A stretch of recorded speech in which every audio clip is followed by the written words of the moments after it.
নমস্কার বন্ধুরা, আজকে আমি কুমড়ো আলু ছক্কা করে দেখাচ্ছি। তোমরা বন্ধুরা স্কিপ না করে প্রথম থেকে শেষ পর্যন্ত ভিডিওটা দেখতে থাকো, তাহলে বুঝতে পারবে যে আমি কিভাবে কুমড়ো আলু ছক্কা করছি। তো প্রথমে আমি 4 চামচের মতন তেল দিয়ে দিলাম। তো তেলে কিন্তু প্রথমে আমি কুমড়োটা ভেজে নেব। কুমড়োগুলোকে আমি মানে মাঝারি সাইজের করে কেটে নিয়েছি, খুব ছোটও না খুব বড়ও নয়। তো কুমড়ো যেভাবে কাটা হবে সেই রকম কিন্তু ডুমো ডুমো করে আলুটাকেও কেটে নিতে হবে। তো আমি কিন্তু অফলাইনে কুমড়ো আলুটা কেটেই নিয়েছি। তো ভিডিওটা অনেকটাই বড় হয়ে যাবে, তার জন্যে আমি আগে থেকে এগুলো কেটে আর ধুয়ে নিয়েছি, এটা আর দেখালাম না বন্ধুরা। তো কুমড়োটাকে আমি ভালো করে ভেজে নেব। আর কুমড়ো আর আলু আলাদা আলাদাভাবে সবজিগুলো যদি ভেজে নেওয়া যায় তাহলে কিন্তু এর স্বাদ দ্বিগুণ বেড়ে যাবে। তো প্রত্যেকটা সবজি যদি এরকম করে আলাদা করে ভেজে তুলে রেখে দেওয়া যায় তাহলে কিন্তু খুব সুন্দর খেতে হয়। তো তার জন্য আমি এই কুমড়োটাকে প্রথমে ভেজে নিচ্ছি। তো কুমড়োটা কিন্তু ভাজা হয়ে এসছে, এবারে এটা আমি উঠিয়ে নেব। ওই দেখো আমি কিন্তু এটা তেলটা যাতে ঝরে যায় তার জন্য কিন্তু আমি এইভাবে তুলছি। তো তেলটা ঝরিয়ে নিয়েই তুলতে হবে। তো যে তেলটা থেকে যাবে এই তেলটার মধ্যে কিন্তু আমি আলুগুলো ভেজে নেব। তো দেখো একটুও কিন্তু তেল এর মধ্যে থাকবে না, তেলটা আমি ঝরিয়ে তুলে নিচ্ছি। আর কড়ার মধ্যে অনেকটাই কিন্তু তেল থেকে যাবে। তো আলুগুলো ভেজে নিচ্ছি।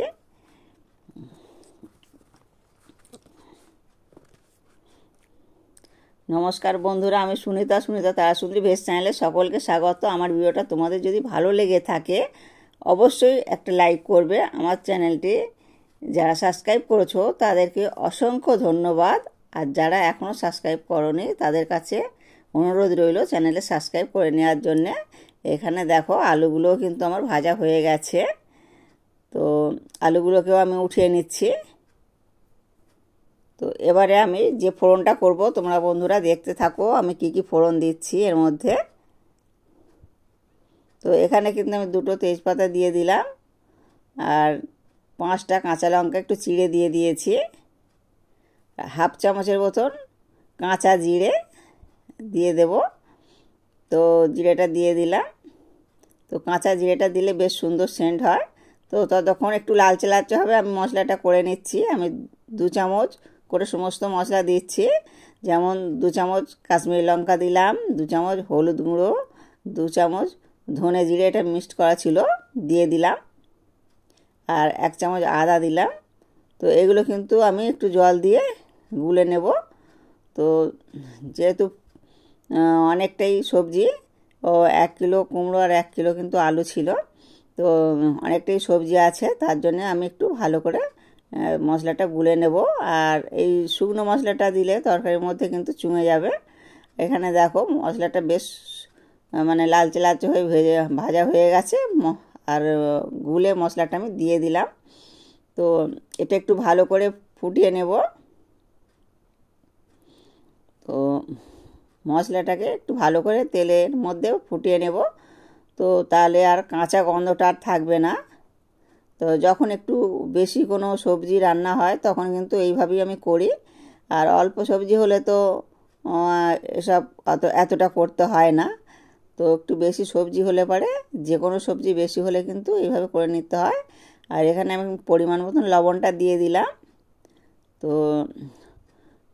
এবারে এটা আমি একটু 1 মিনিটের মতন ফুটতে দেব। তো 1 মিনিটের মতন ফুটতে দিয়ে দেবো। আর এর মধ্যে কিন্তু ফুটে উঠলে জল প্রায় 1 মগের মতন জল দিয়ে দেব। তো জলটাকেও আমি ফুটিয়ে নেব। এই দেখো এখানে কিন্তু 1 মগ আমি জল দিলাম। তো জলটা দিয়েও এটাকে একটু ভালো করে ফুটিয়ে নিতে হবে, যেহেতু আমার সবজিটা ভাজা আছে। তো ফুটন্ত মানে রসের মধ্যেই দিলে বেশি ভালো হবে। এই দেখো ফুটে গেছে। এবারে আমি কুমড়ো আলু ছেড়ে দিলাম। তো কুমড়ো আলুটা একটু খুন্তির সাহায্যে নেড়ে চেড়ে নেব। তো এইভাবে একটু নেড়ে চেড়ে নেব। তো আর এটা একটু সিদ্ধ হয়ে যাবে।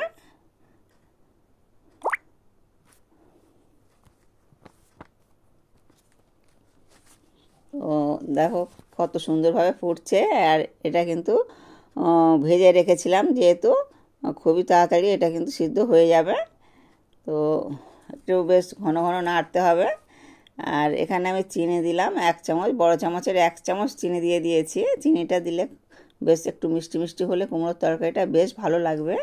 আর এই কুমড়োর তরকারিটা মানে রুটি, লুচি, পরোটার সঙ্গে তো বেশ ভালোই লাগবে। আর এমনকি ভাত পাতেও কিন্তু মন্দ লাগবে না। তো তখনকার দিনে কিন্তু কুমড়োর তরকারিটা খুবই প্রচলন ছিল। এখন ছেলেপুলেরা কিন্তু এই কুমড়োর তরকারিটা খুব একটা পছন্দ করে না, কিন্তু তখনকারের মানুষরা এখনও কিন্তু এই কুমড়োটাকে খুবই ভালোবাসে। আমি গরম মশলাটা দিয়ে একটু নেড়ে চেড়ে নেব।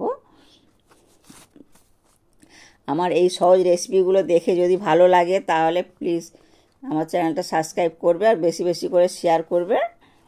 আর এই দেখো তরকারিটা কিন্তু আমার হয়ে এসছে, এবার আমি উঠিয়ে নেব। তো আলুটাকে আমি একটুখানি চেপে দেখছি, এই দেখো সিদ্ধ হয়ে গেছে। আমি একটা কুমড়ো চেপে দেখছি, তো কুমড়োটাও সিদ্ধ হয়ে গেছে। তো আলু কুমড়ো দুটোই সিদ্ধ হয়ে গেছে। এবারে আমি কিন্তু নাড়াচাড়া করে একটা পাত্রে তুলে নেব। তো তোমরা বন্ধুরা একবার হলো এভাবে ট্রাই করে দেখবে, ভীষণ ভীষণ সুন্দর খেতে লাগে। তো এটা মানে ভাত, রুটি, লুচি, পরোটা বা মুড়ির সঙ্গেও মাখিয়ে খুবই ভালো লাগবে। তো এই কুমড়ো ছক্কা হলে পারে কিন্তু আর কোনো তরকারি লাগবে না, এই তরকারিটা এতটাই সুন্দর খেতে হয়। তো দেখেই বুঝতে পারছো কতটা লোভনীয় হয়েছে। তো অনেকে এর সঙ্গে পটল দিয়ে দেয়, আমি কিন্তু পটলটা এতে দিইনি। তো বন্ধুরা ভালো থাকবে, সুস্থ থাকবে, সাবধানে থাকবে। ভিডিওটা এখানেই শেষ করলাম।